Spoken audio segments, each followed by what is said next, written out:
زاویہ اور شازمین کی بحث اور تکرار، اور جسے خود رومانہ ثاقب حسین بھی سن چکی ہیں۔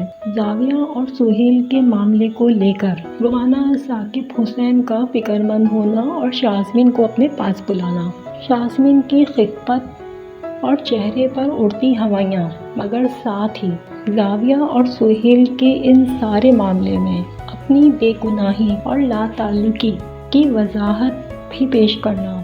فریحہ غوری کا رومانہ ثاقب حسین سے ٹیلی فونک رابطہ، جس میں انہوں نے اصرار کیا ہے زاویہ ثاقب حسین سے بات چیت کرنے کے لیے۔ رومانہ ثاقب حسین کی زاویہ اور فرحان غوری کے اس سارے معاملے کو لے کر پریشان ہونا، زاویہ کے انکار اور بدتمیزی نے انہیں کیا ہے خوب ہی مایوس۔ ثاقب حسین اور غوری صاحب کی بچپن کی دوستی اور برسوں کے دیرینہ دونوں خاندانوں کے خوشگوار تعلقات، جو اب رشتہ داری میں بدلنے والے ہیں۔ شوہر کے نام، مقام، مرتبے، خاندان کی عزت، وقار اور ساتھ ہی اسٹیٹس کا بھی خیال۔ آپ یہ سب جانیں ناول کے آج کی اس قسط میں۔ السلام علیکم۔ معاشرتی اور رومانوی تحریروں اور موضوعات پر مبنی میرے افسانوں، کہانیوں اور ناولز کا سلسلہ باغِ جیشہ، جس میں آپ سب سن رہے ہیں میرا پہلا ناول۔ درد خزاں کی اوٹ سے جھانک رہی ہے بہار شب لطف، اور آج آپ اس ناول کی 48ویں قسط سنیں گے۔ شازمین زاویہ کو سمجھانے گئی تھی۔ فرحان غوری کے ساتھ طے کیے ہوئے رشتے پر اسے آمادہ کرنے کی کوشش کی تھی، مگر زاویہ کے جارحانہ رویے نے، اس کی ضدی اور خودسر طبیعت نے اسے بے طرح مایوس کیا تھا۔ اور بات کیا ہوتی، باقاعدہ بحث ہو گئی تھی، تلخی بڑھنے لگی۔ تب شازمین نے بیڈ روم سے نکل جانے کو ہی بہتر سمجھا تھا۔ زاویہ کی باتوں نے اور رومانہ ثاقب حسین کے ساتھ بدتمیزی، شازمین پہلے ہی اس سے مایوس تھی، مگر زاویہ کو ذرا شرمندگی نہیں ہوئی تھی۔ وہ اسی طرح سہیل کے لیے اپنے لیے ہوئے فیصلے پر اڑی ہوئی تھی، اور ان سب میں ماں باپ کی تربیت، محبت، عزت، اسے کسی بات کا خیال نہیں تھا۔ جب دو فریقین اپنی بات پر اڑے ہوئے ہوں اور کسی کی بات سننے اور سمجھنے کو تیار نہ ہو، تب بہتر یہی ہوتا ہے کہ خاموشی اختیار کر لی جائے اور تھوڑا سا وقت اور جگہ دونوں فریقین کو سوچنے سمجھنے کے لیے اور ماحول کی تلخی کو کم کرنے کے لیے دیا جائے۔ اور شازمین نے بھی ایسا ہی کیا تھا، مگر پھر بیڈ روم کا دروازہ کھولتے ہی اس کی نگاہ رومانہ ثاقب حسین کی جانب اٹھی تھی۔ وہ بیڈ روم کے دروازے کے عین سامنے رکی کھڑی ہوئی تھی، اور اسے پورا یقین تھا مومانی جان دونوں کی ساری باتوں کو سن چکی ہیں۔ اسے کچھ سمجھ میں نہیں آ رہا تھا، وہ اتنی حواس باختہ ہوئی تھی، واپس بیڈ روم کے اندر ہی پلٹ گئی تھی، ہونکوں کی طرح چہرے پر ہوائیاں بدحواسیاں لیے بیڈ کے سرے پر ٹک گئی تھی۔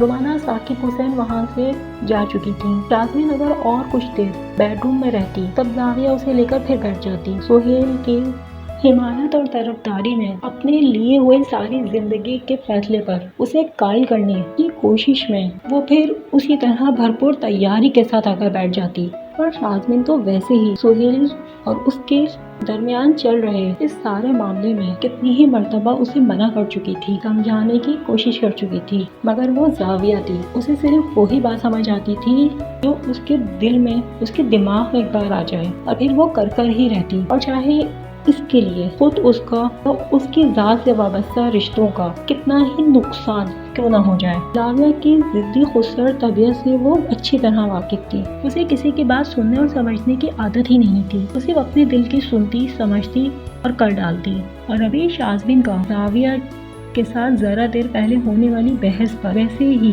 موڈ سارا خراب ہو گیا تھا، اسی لیے وہ بیڈ روم سے نکل رہی تھی، مگر پھر رومانہ ثاقب حسین کو دیکھ کر ذہن نے کسی قدر کام کیا، تب وہ بیڈ روم سے واپس نکل گئی، مگر اب وہ جائے کہاں؟ اور یہ سارے گھر کے کون سے ایسے گمنام خفیہ گوشے میں جا کر اس گھر میں آنے والے ایک ممکنہ طوفان کا سامنا کرنے کے لیے خود کو تیار کرے۔ زاویہ کو اپنی ضد سے پیچھے ہٹنا نہیں تھا، اور مامو جان، مومانی جان، وہ سہیل کے لیے ہرگز راضی نہیں ہونے والے تھے۔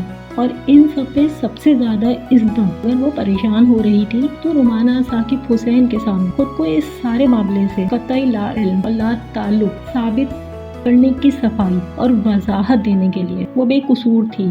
ان سب باتوں کا تو وہ تصور بھی نہیں کر سکتی تھی کہ زاویہ کے کسی بھی جذباتی فیصلے کو لے کر وہ بھی مودر الزام ٹھہرائی جائے۔ وہ بیڈ روم سے نکل تو آئی تھی مگر اس کے دل کو، ذہن کو ذرا سکون نہیں تھا۔ ذہن مسلسل اس نقطے پر آ کر رک کر سوچے جا رہا تھا، ان سب معاملے میں وہ اپنی پوزیشن کو کلیئر کیسے ثابت کرے گی۔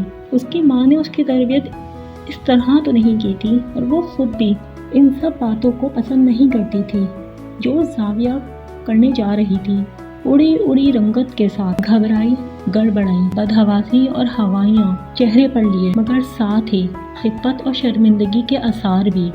وہ ادھر سے ادھر، کبھی لانچ کی جانب آ جاتی تو کبھی باہر لان کی جانب چلی جاتی۔ کچھ سمجھ نہیں آتا تب کچن چلی جاتی، مگر وہاں صباحت موجود تھی اور وہ اپنی اس کیفیت میں اپنی ماں کا سامنا کیسے کر سکتی تھی۔ وہ جانتی تھی صباحت کی نگاہ اس پر پڑ جاتی تو وہ سوال شروع کر دیتی اور کچھ بن نہ پڑتا تب اسے گھسیٹتی، رومانہ ثاقب حسین کے پاس ہی لے جاتی اور تبھی وہ صباحت کے بیڈ روم میں جا بیٹھی، ہاتھوں کو مروڑتی، کبھی پیشانی پر ہاتھ رکھتی تو کبھی اپنے دونوں ہاتھوں میں چہرے کو چھپا لیتی۔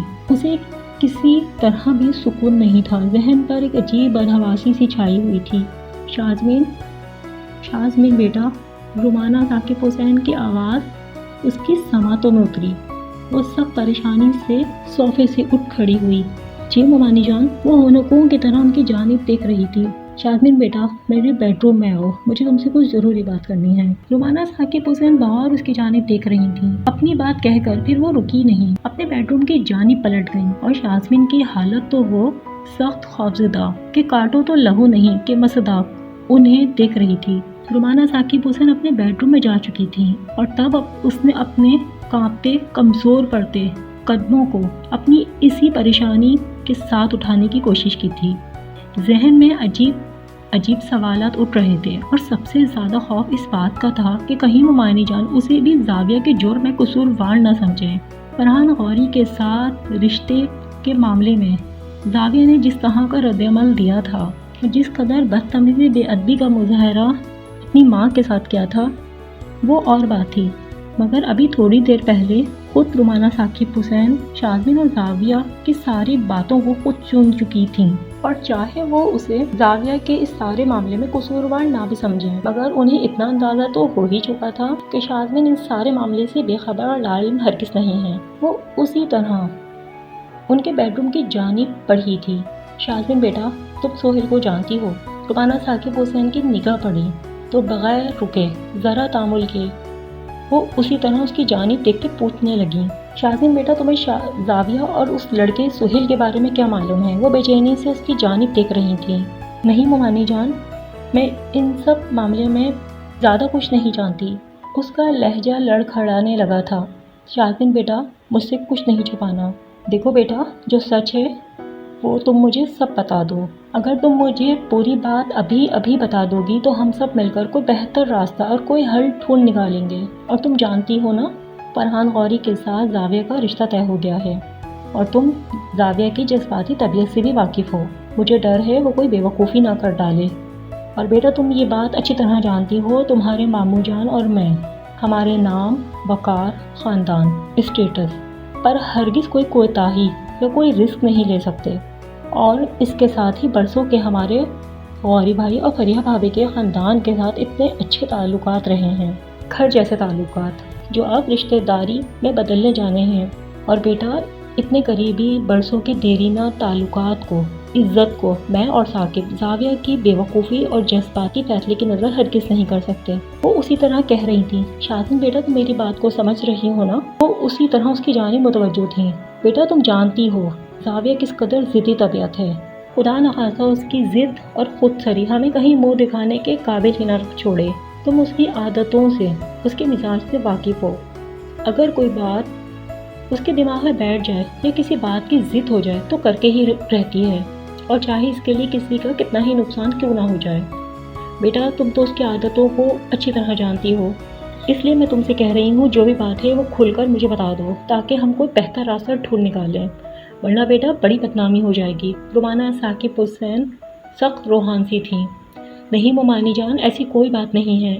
ذرا ہمت ملی وہ اپنے انہی بے جان لڑکھڑاتے قدموں کو گھسیٹتے ان کی جانب ان کے نزدیک آ گئی تھی۔ ممانی جان، آپ خود کو پریشان نہیں کریں، اور اس سارے معاملے میں بہت زیادہ میں بھی نہیں جانتی، لیکن میں یہ جانتی ہوں کہ سہیل ہماری یونیورسٹی کے سینئر کمپاؤنڈ میں تھے، مڈل کلاس فیملی سے ہیں، لیکن ممانی جان زاویہ اور ان کے درمیان دوستی کب ہوئی اس کا مجھے کبھی بھی پتہ نہیں چلا۔ اس دن جب ہم کھانے کے لیے باہر گئے تھے تب دن میں زاویہ مجھے اپنے ساتھ باہر لے کر گئی تھی۔ ممانی جان وہ بھی وہاں آ گئے تھے۔ مجھے بھی اس دن ہی ساری باتوں کا، ان سارے صورتحال کا، ان دونوں کے اس سارے معاملے کا پتہ چلا۔ ممانی جان، میں اسی دن سے زاویہ کو مسلسل سمجھا رہی ہوں، اور مجھے زاویہ نے ابھی بتایا ہے سہیل کے یہاں فون بھی آتے ہیں۔ جتنا وہ جانتی تھی اب اسی طرح انہیں بتا رہی تھی۔ شاہزین بیٹا، تم نے یہ سب مجھے پہلے کیوں نہیں بتایا؟ اور جس دن تمہیں یہ سب پتہ چلا تھا اسی وقت تم مجھے آ کر کہہ دیتی۔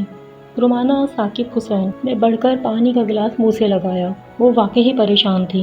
ممانی جان، میری ہمت ہی نہیں تھی۔ اسے سچ مچ خفت محسوس ہو رہی تھی۔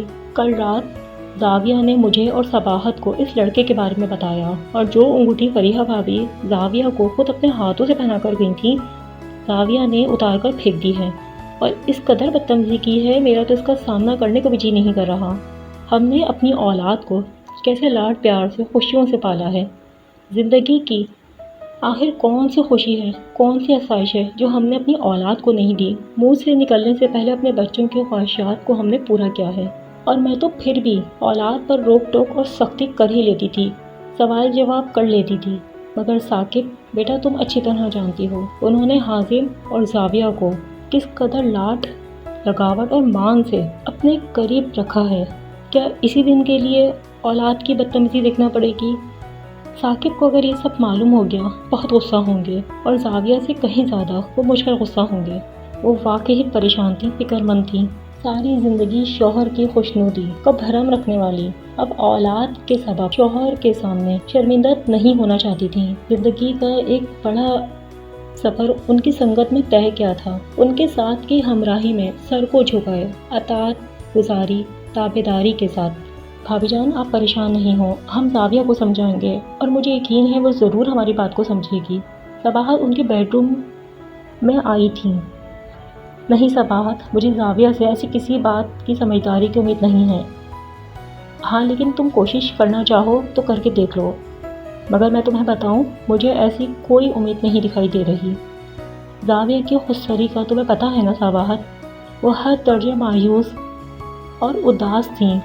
بھابی جان، آپ حوصلہ رکھیں، ہم سب مل کر کوشش کریں گے، زاویہ کو سمجھائیں گے، وہ ضرور ہماری بات کو سمجھے گی۔ صباحت اسی طرح انہیں تسلی دے رہی تھی۔ صباحت، تم کہہ رہی ہو تو میں مان لیتی ہوں، مگر وہ کہتے کہتے خود ہی رکی تھیں۔ ملازمہ نے انہیں آ کر بتایا تھا فریحہ غوری نے ان کے لیے فون کیا ہے۔ رومانہ ثاقب حسین بہت خیال سے ٹیلی فون کی جانب بڑھیں۔ ٹیلی فون کا ریسیور کریڈل سے الگ رکھا ہوا تھا۔ انہوں نے اسی طرح کریڈل کو اٹھا کر کان سے لگایا تھا۔ السلام علیکم فریحہ بھابی۔ اپنی ذات کے اندر پھیلی ہوئی ساری پریشانی، ساری اداسی کو اپنی مسکراہٹ، خوشگوار آواز کے اندر چھپانے کی کوشش کی تھی۔ اسی طرح ہنستے مسکراتے گرم جوشی کے انداز میں وہ اب ان سے بات کرنے کے لیے خود کو تیار کر چکی تھیں۔ وعلیکم السلام رومانہ بھابی، میں نے سوچا فون کر لوں، زاویہ بہت یاد آ رہی تھی۔ فریحہ غوری نے رومانہ ثاقب حسین سے بات کرنے کا بہانہ ڈھونڈا۔ فریحہ بھابی، زاویہ تو اب آپ ہی کی بیٹی ہے، اور آپ جب چاہیں اپنی بیٹی سے بات کر سکتی ہیں۔ آپ یہ بتائیں غوری بھائی اور فرحان کیسے ہیں؟ رومانہ ثاقب حسین نے کمال مہارت سے بات کے سرے کو پکڑنا چاہا تھا۔ سب بالکل ٹھیک ہے رومانہ بھابی، اور ہم تو آپ کے یہاں آنے کا ہی سوچ رہے تھے، مگر آپ تو جانتی ہیں غوری کے آفس کی مصروفیات کی وجہ سے ہم نہیں آ سکے۔ صبح گھر سے نکلتے ہیں تو واپس آتے رات ہی ہو جاتی ہے۔ فریحہ غوری اسی طرح بات کر رہی تھی، لیکن رومانہ بھابی ہم ضرور آئیں گے۔ بالکل فریحہ بھابی، آپ کا اپنا گھر ہے، آپ جب چاہیں آئیں۔ رومانہ ثاقب حسین نے ان کی بات کا اسی طرح جواب دیا۔ رومانہ بھابی، حازم سے بات ہوئی؟ وہ کب واپس آ رہا ہے؟ دراصل ہم سوچ رہے تھے کہ حازم آ جائے تو باقاعدہ منگنی کی تقریب رکھ لیں گے، اور اس میں شادی کی تاریخ کو بھی طے کر لیتے ہیں۔ فریحہ غوری کو یاد آیا تو اسی طرح بولی۔ بالکل فریحہ بھابی،